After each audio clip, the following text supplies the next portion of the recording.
راديو والرونجيلاتي.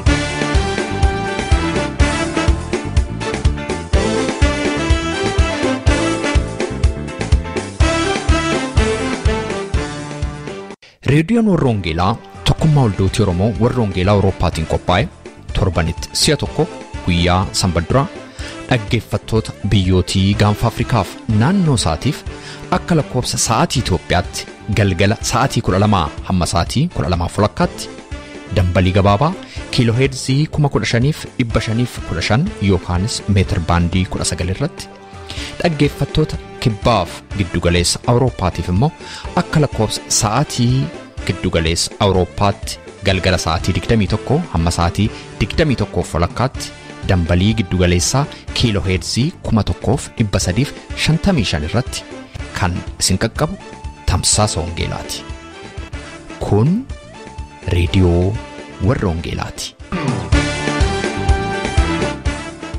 مكانكو أسانتي هجي جدما دلونيكو جدب أساساتي ننسر باتوري غافا نسر بكية كان سلقبا دلك سي أمبينكيا كرشان توري harka fuunee attam jirtu jaalatamtootaaf kabajamtoota dhaggeeffattoota keenya reediyoon Orroongeelaa sagantaa ishee guyyaa irraa qabattee kunoo dhiyaatteetti.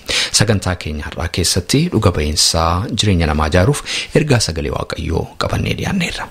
Akkuma seensaa sagantaa keenyaa keessatti amma dhageessan obboleettiin keenya Asaantii Hajii dhuga ba'iinsa ishee nu dhageessisti. Asaantiin akkuma amma nutti himte wallistuu waltajjii ta'uudhaan beekamti.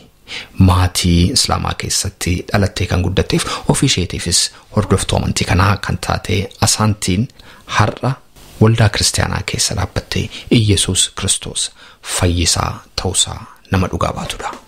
Geeddarumsi kun attamitti dhufe Asaantiin har'a nutti himti. Qophii ergaa sagalee Waaqayyoo keessatti immoo lubii Akililuu Biraanuu mata duree waamicha Waaqayyoo jedhuun isin dadhabdootni ba'aan kan isinitti ulfaate gara kookottaa anis isinin boqochiisaa sagalee jedhu irratti kan hundaa'e ergaa sagalee Waaqayyoo nu qabatanii dhiyaataniiru. Egaa hanga xumura sagantaa keenyaatti obsaan akka nu waliin turtan kanan isin affeeru qopheessaa raadiyoo Warroongeelaa ana Roobsan Makkooti sagantaa keenya wajjin yeroo eebbaa qabaadhaan isinin jedha. Gatamaadhaaf si qofatu iddoo qaba addumaa bilaalchikee warra sammuu namaa gatee barbaaduudha karoorri kee jibbamaadhaaf si qofatu iddoo qaba addumaa bilaalchikee warra sammuu namaa gatee barbaaduudha karoorri kee unka keessa warra iddoo qabne turreen nuti ilaalchanii jaalalli kee diidaa fideetu nama dhaaba argeeranii biyya keessa warra iddoo qabne turreen nuti ilaalchanii gargaarsi kee diidaa fideetu nama dhaaba argeeranii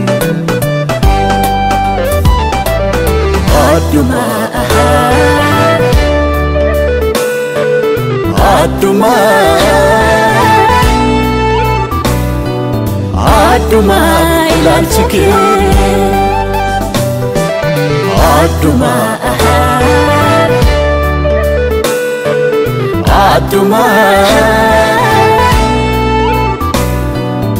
Aduma fuannaan kee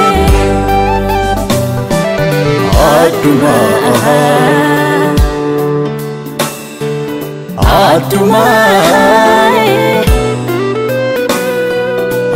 jaalalli kee sagalee Waaqayyoo har'a irratti mata duree godhee dubbadhu waa'ee waamicha Waaqayyoo nama waamuusaa waa'ee kanarratti dubbachuun barbaada. Maatiyos boqonnaa 11 lakkoofsa 28 kaasee amma 30 isa jiru irratti hundaa'ee dubbadha. Sagalee Waaqayyoo akkana jedha isin dadhabooti ba'aan isinitti ulfaate gara kookottaa isinin boqochiisa isa jedhu.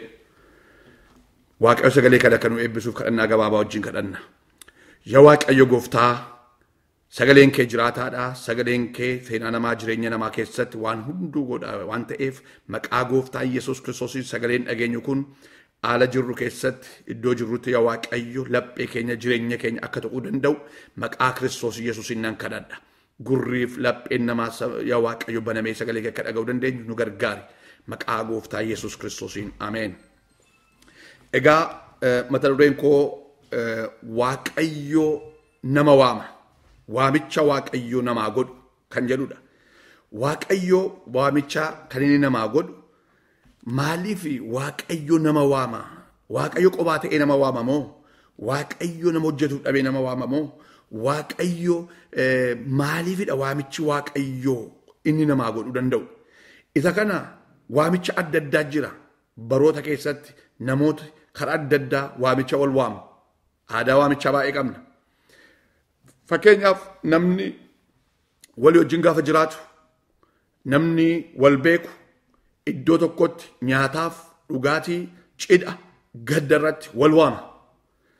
Mootummaanis namoota karaa adda addaa wanta tokko keessatti hin waammata ittiin hojjechuuf, hojjechiifachuuf yookiin immoo haala adda addaatiin akkuma karoora tabi'an namoota akkatti waamicha adda addaatu godhama.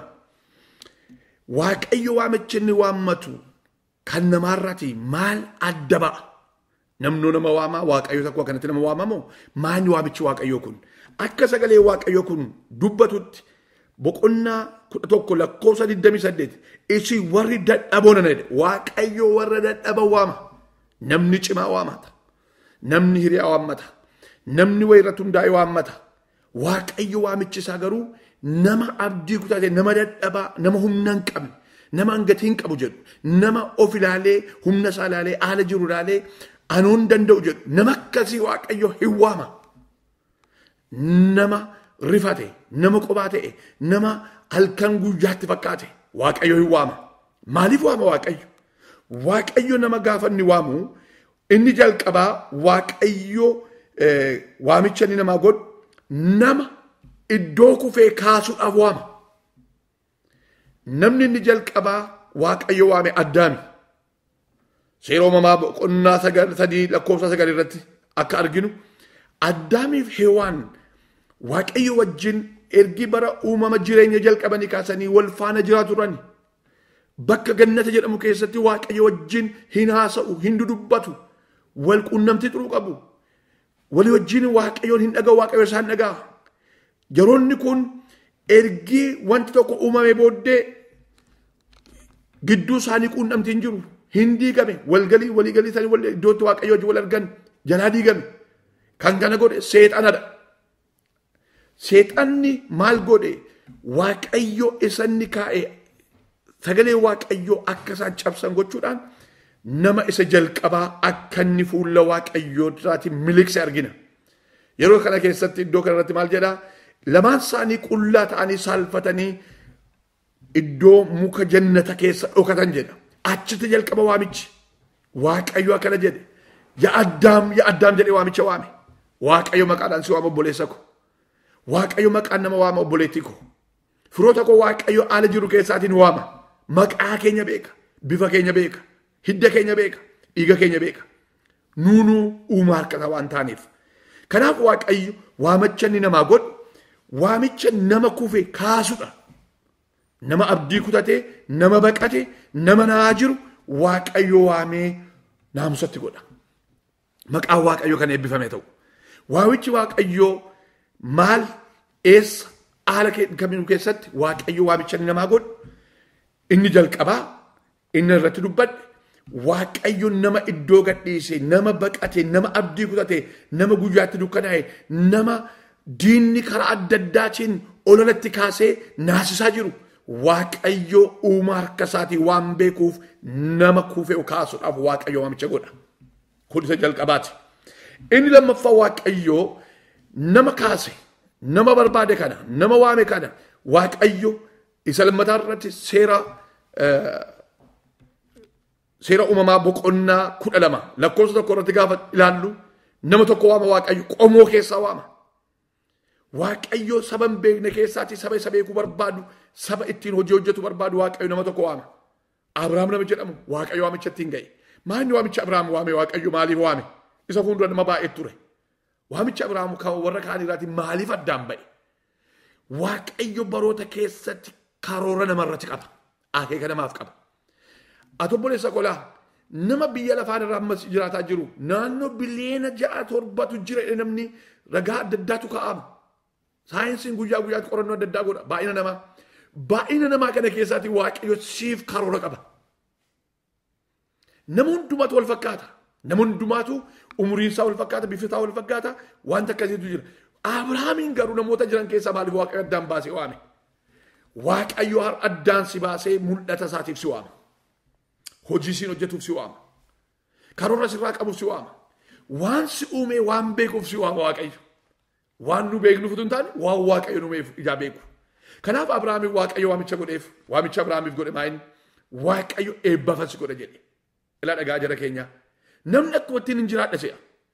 Waaqayyo namarratti karoora baafate qaba. Gaafa jalqaba bishaan godhee lafee godhee uume waaqayyo anaaf siif waaqayyo karoora nuu baafate qaba.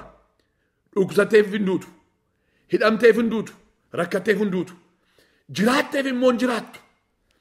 Namni kan inni jiraatu waamicha waaqayyoo akka fiixaan ba'uuf jiraata. Kanaaf iyyuu Abrahaamiin waaqayyo akkana jedhee waame. Kottu jedheen addaan na ba'edheen si eebbiseen si waamiteen qomoo biyya lafaa namoota nam beenne hundumaa siina nan eebbisa jedhe. Waamicha kanatu jira jara keenya. Har'as immoo waaqayyo karaa adda addaatiin haala jirtu keessatti waaqayyo dhalootaaf nu waamaa jira. Isa kanaaf waamichi waaqayyo hojiidhaaf nama waama. Eebbaaf nama waama. Isa sadaffaan dubbadhee raawwadha. Isa sadaffaa waaqayyo waamicha inni namaa godhu. Waamichi waaqayyo namaa godhu. Waaqayyo isaa wajjin akka jiraannuuf nama waama. Wangeela keessatti akka nu arginu maal godha inni jalqabaa waaqayyo kan inni nama waamu ba'aa rakkina yaaddoo namarra jiru namarraa harcaasuuf sodaa leeyyoo namarra jiru namarraa kaasuuf. Waaqayyo nama qophaa ta'e nama abdii kutate nama anu akkuma ittiin jiraadhee bara kana akka nama bara si'ana kana jiraatu ani bakka akkuma ittiin jiraadha waaqayyo na uumeera takka kana booddee nan barbaachisu waaqayyo jedhanii akka warra dubbatanii miti. Waaqayyo karoora nurraa qaba. Karoora jireenyaa. Karoora waaqayyo raawwatu tokko nurra jira. Isa kanaaf waaqayyo waamichi ni nuu godhu. Boqonnaadhaaf nuu godha waaqayyo. Hojii itti waaqayyo nuu hojjetu jira. Abrahaamiin waaqayyo hojii gurguddaa hojjete. Amma immoo siin waaqayyo dabareedhaan keeti. Dabareedhaan keenya. Waaqayyo karaa kam nama waama. Bar'umaa keessatti Ibroota boqonnaa 1:2 irratti waaqayyo karaa adda addaa namoota ergii waamee jedhee booddee namoota adda addaatti maa'ii ba'ee waaqayyo bara dhumaa keessa jedha. Bara dhumaa keessa ilma isaa gooftaa Iyesuus Kiristoosiin ergee waamicha guddaa godhe. Waamichi kun maayin? Waamichi Iyesuus Kiristoos nu kenne kun waamicha ifaati.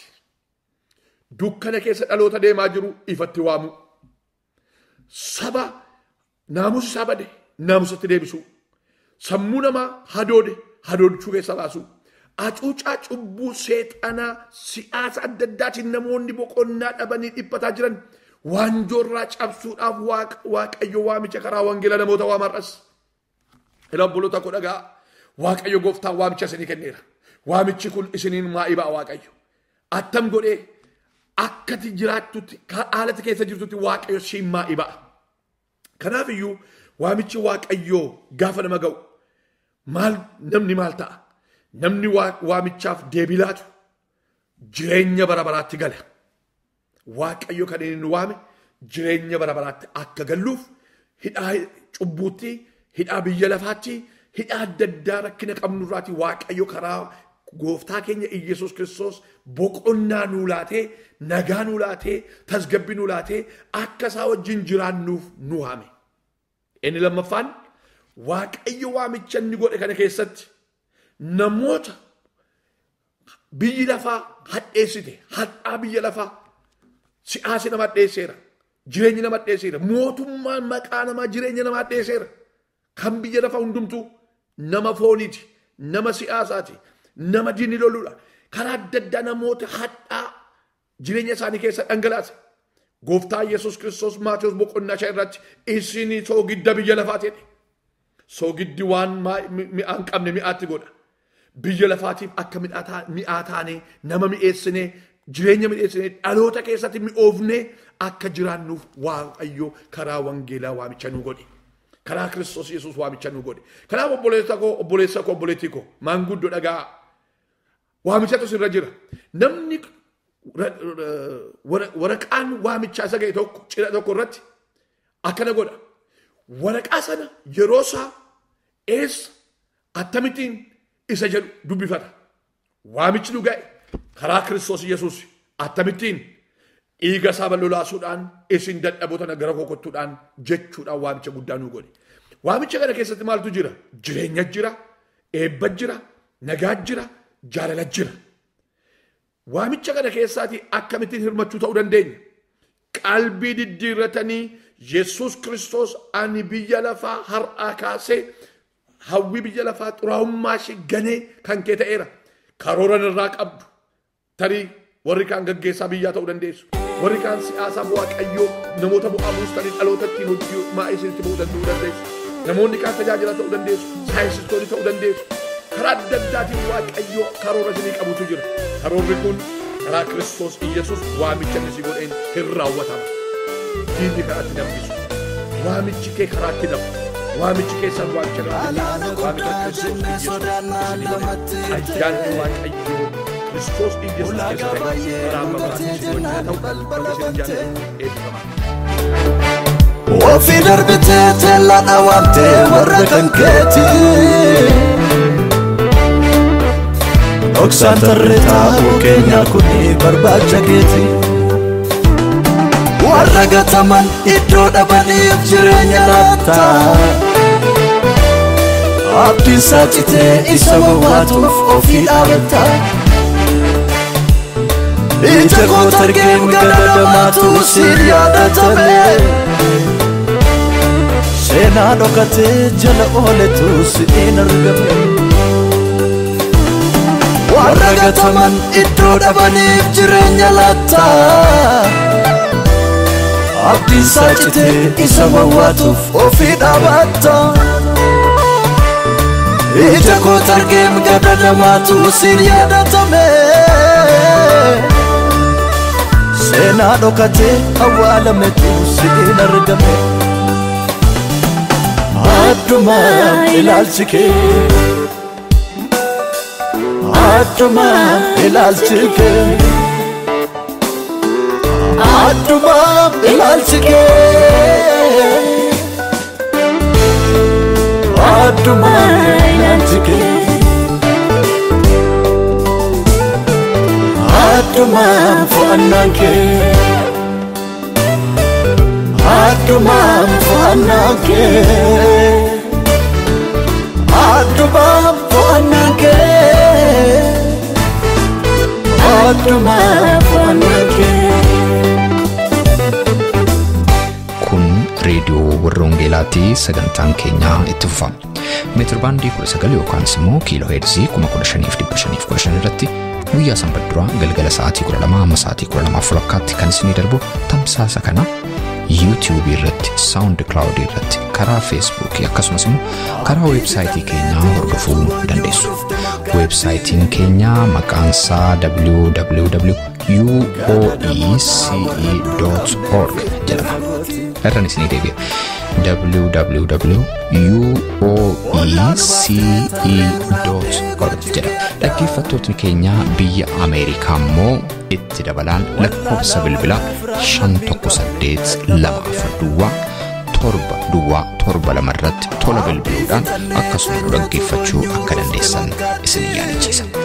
Facebook irra jirra, laayikii nu tolcha. YouTube fi SoundCloud irras jirra, subscribe gochuudhaan karaa isinitti tolu hordofuu dandeessu.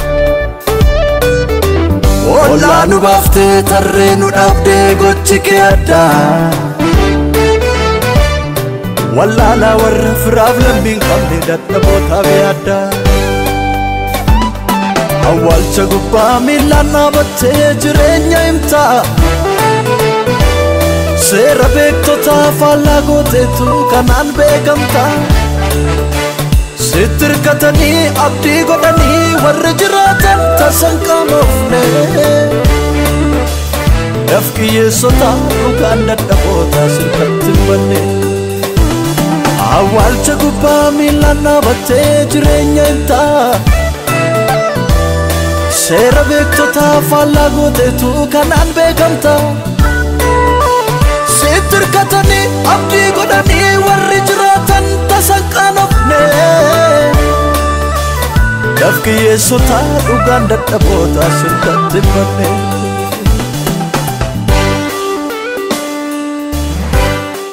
Reediyoon warra Wangeelaa yeroodhaa gara yerootti dhuga ba'umsa jireenya namaa ijaaran garaagaraa isinii qabattee akka isheen dhiyaachaa jirtu hundumti keessan waan beektanidha.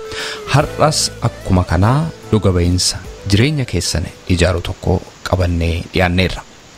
Obboleettiin nuti har'aa keessummaa keenya goonee qabannee dhiyaanne Waaqayyo maal keessatti akka ishee gargaare maal immoo akka dhugaa nuu baatu ofii masheetii of barsiisuudhaan nuu jalqabdi.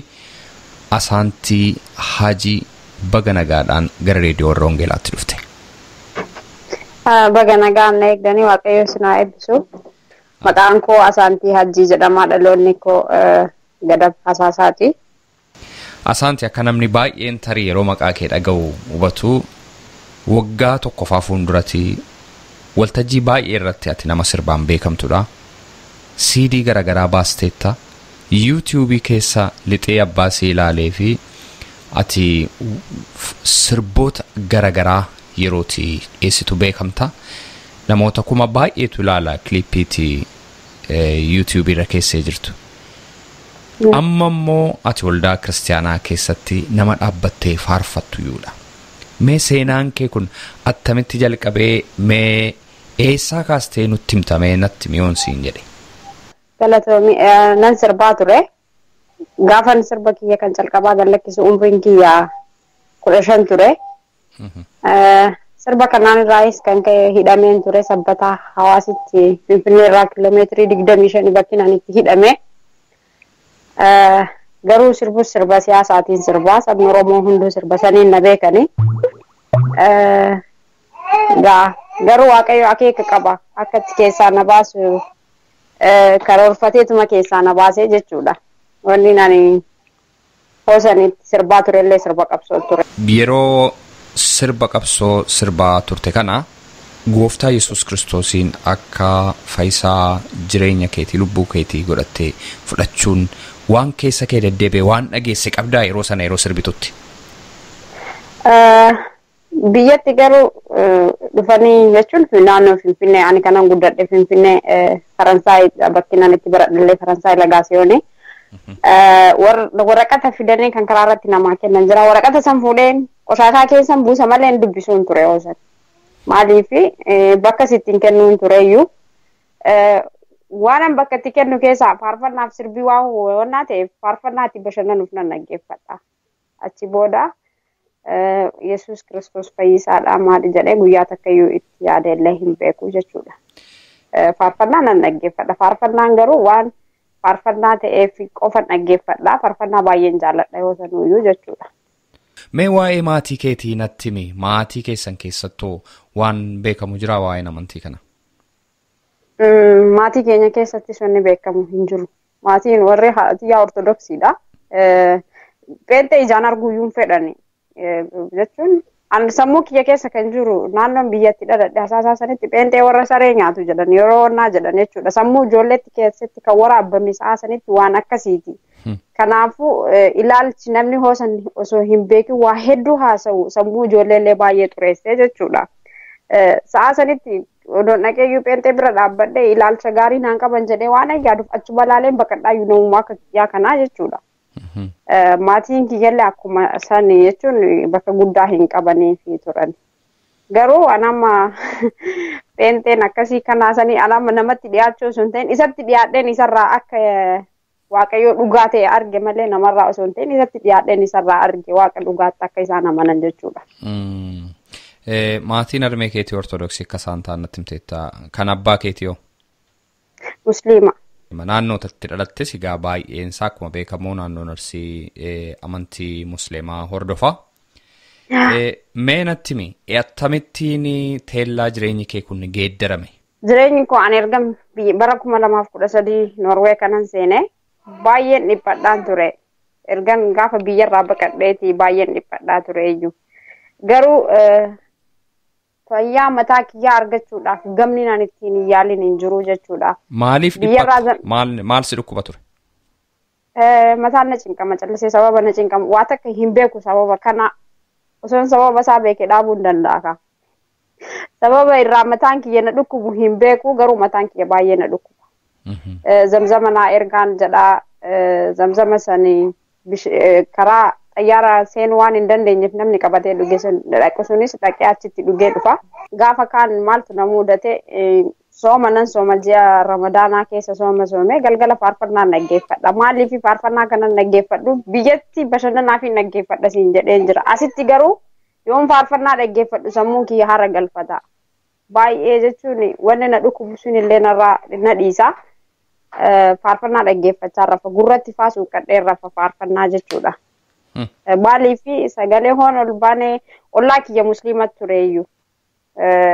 Maaliif ati kaafiraa maaliif hin nyaanne maaliif sooma ooltaa faarfannaa maaliif dhaggeeffata halleluuyaa yoo jedhu qofa dhaggeessi malee isiin afaan amaariffaa malee afaan oromoon beektu halleluuyaa kan jedhu san qofa dhageessu taaltee fiigaa naa dhuftii mire maaliif faarfannaa kana dhaggeeffata yookaan ifitti dhiiste maaliif kaafira hin taane yookiin naani maaliif hin nyaanne maaliif guyyaa sooma ooltaree naan jetti.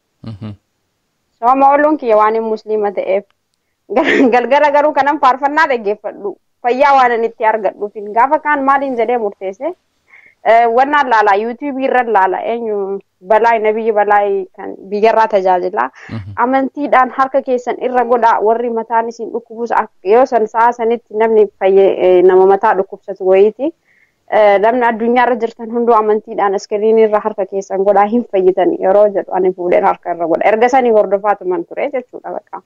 Yeroo namni fayyu anallee na fayyisi jedheen karadha. Gaafa kaan nam murteesse maal jedheen murteesse namni maaliif kan na fayyisu dhiisee waaqa na jalaan dubbanneetti akkamitti sagada'ani jedheen of keessatti haasa'uu eegale namatti osoo hin ta'in maaliif hin murteessine ani. Waan asii ilaalu abbaan kiyya baay'een na jaalataa maatiin bakka guddaa naaf qabaa isaan narraa citinnuu jedhee yaada. Maaliin ta'a jedhee yaadaa ture.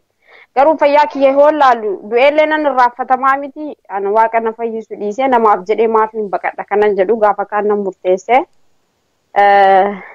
torondaam dhufee naa kadhadhaa jedheeni jechuudha. Hermeellaa Micayyoo jedhamtu takka na amanuu diddee charchii nageessiin jedheen achiin maal maatiin kee baay'een as jiranii ani isin geessuu naan jette amma isin ana geessu miti isaan sodaatte ati charchii na wajjin seenini halaala natti argisiisii jennaan okay paastar Tamasgeeniin wal si qunnamsiisa jettee isaa bilbiltee guyyaa qidaamee bilbiltee fi sanbatatti nu beellame akkasitti dhaqee naa kadhate erga gaafa saniiti bilisan ba'ee jechuudha. Mee isa dura kan si gaafadhu harka keessan iskiriinii irra kaa'aatii lafa isin dhukkubummoo qabadhaatii isiniin kadhadhaa hin fayyitu yeroo jedhu sana mataa kee qabattee sii kadhatame isa kadhannaan ta'e hin fayyite isa booda. Anaaf hin kadhatamu nama hundaaf kadhatamaan garuu amantiidhaan irra keessa. Yaa amantii anaafi miti amantii maaliin harka irra kaayee anis nan fayye jedheetu man harka irra kaayee jechuudha. Booda hore. Nan fayye. Gaafa kana maaliifin jedhee asiin maaliif bakka doktarri na fayyisuu hin danda'u wanni na fayyisuu hin dandeenye kana maallaqa ittiin baasin waaqayyo eega na fayyisee maaliifin hin murteessine jedhee sadarkaa murteeffadhurra kanaan ga'ee sababa kanaanii jechuudha. Amanuu kiyyaa fi fayyuu kiyyaaf jechuudha. Baay'ee nama dinqa akkuma sagalee waaqayyoo jedhu amantiin nama fayyisa. Hin amantee hin fayyite galanni waaqayyoof haa ta'u. Kana dura garuu waan sitti immoo barbaadu tokko ijoolleen as keessa jiran kan fira kiyyaa baay'ee na wajjin cinqamanii jiru. Mana yaalaa na geessuudhaaf baay'ee dhiphatanii yoo mana yaalaa hoo geessine marfee waraanu achiin marfee yoo waraanan bakka dhukkubsattu jedhanii marfee waraanu adooddeetu mateessii jedhanii jechuudha. Kanaafuu gaafa tokko faana yaadadha barganitti konkolaataadhaan qabanii naan deemanii ergan karaa ga'een of beekee dura manatti nan iyyaa nagarafanii jirulleedha. Manatti nan iyyaa maaliin jedhaa karaarraan erga nagahaniin haasa'uu eegale normaanitti deebi'ee edaa achiin halkan ala turanii maal jedhanii fuudhanii seensisnu jedhanii otoo achi ta'anii mari'atanii edaa mataan kiyya xiqqoo naa wayyaa'ee jennaan haasa'uu eegalee naan fuudhanii manatti na deebisanii jechuudha. Wanni isaan hin goone hin jiru. Ofsi wallaalchisaa yeroo si dhukkubu.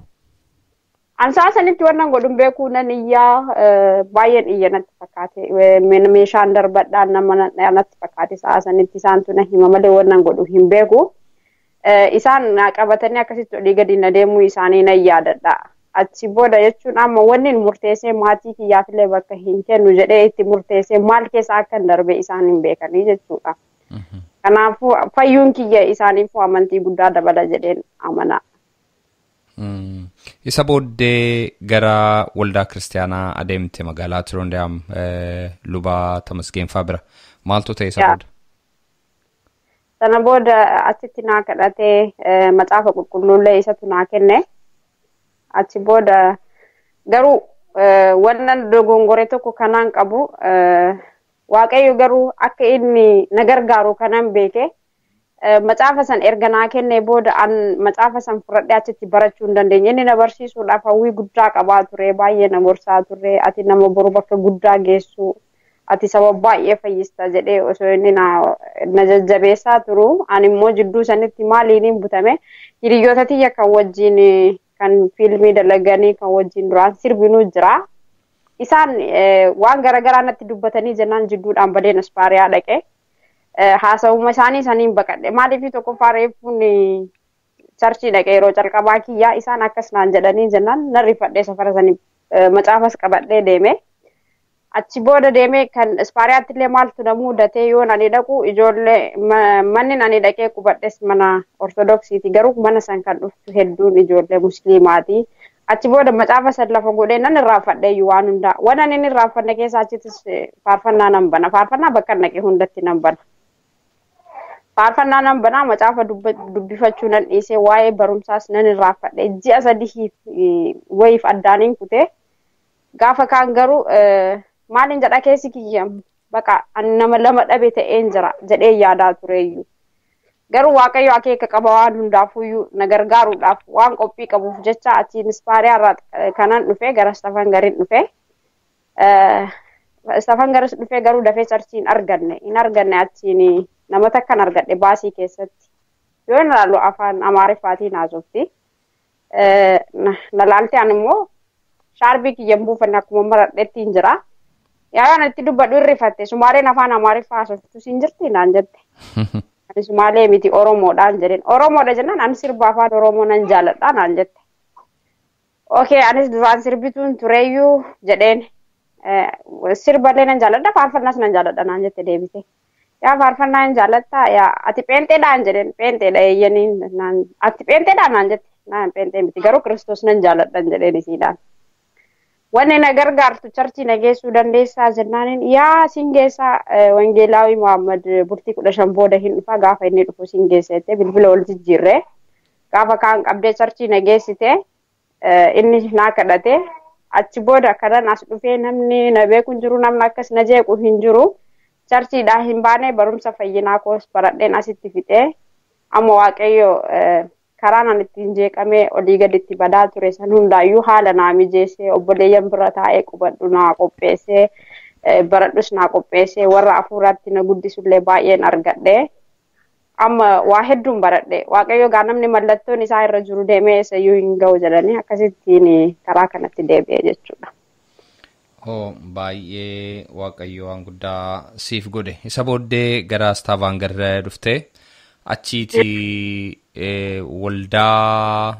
waldaan si simatte. Waldaan na simatanii baay'ee na jajjabeessanii bakka taa'eetti baradhullee waldaan naa qopheesse jechuun baqa jaalalli isaaniitu akka nani charchii irraa hin fagaanne na godhe jaalalli isaan namaaf kennan jaalala dhugaatii baay'een itti gammade bakka kanatti ammoo egaan waan akkasii argadhe anis jabaadhee halkan nan dubbifadhaa. Ittuuyyuu macaafa qulqulluu dubbifadhee jennaan keessi koo baay'ee jijjiirame.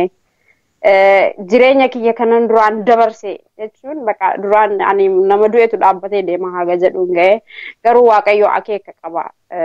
karaa jechuun duraan dukkana keessan ture haalan itti dhufu kana maaliif yeroo isaati yeroon kun jedheen amanaan maaliif ijoollummaati yerraa na beekaa garaa haadhatiyyaa keessatti na beekaa garuu guyyuma itti dukkana keessaa itti na baasutuyyuu yeroo kana jedheetiin amanaan jechuudha. Jalalee dukkoo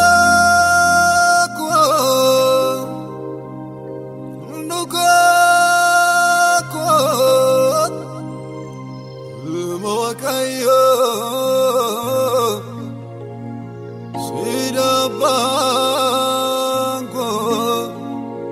Sida banko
dhaggeeffattoota keenya sagantaa keenya irratti akka eebbifamtan abdii qabna.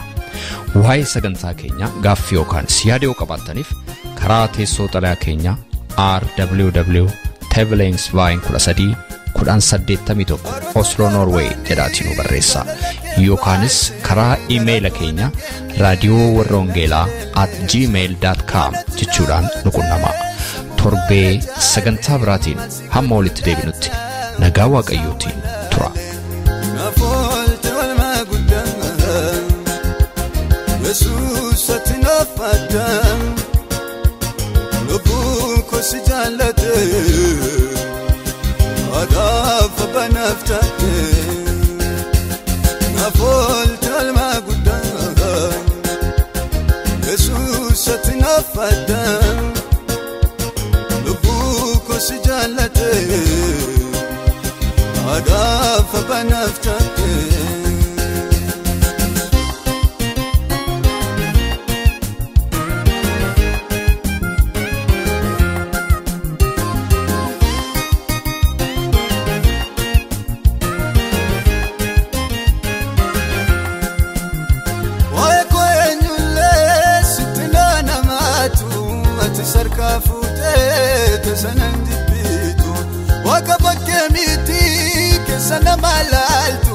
Bagan kan kete Yesus agalatu ergata kastate karako gorte machila fara nanyo najibe ato kan koti maltu nadibe fago fago fago fago fago yanike adana mara Wadada mata dunyara Wadada mata dunyara Wadada mata dunyara Wadada mata mata dunyara Wadada mata dunyara Wadada mata dunyara Wadada mata dunyara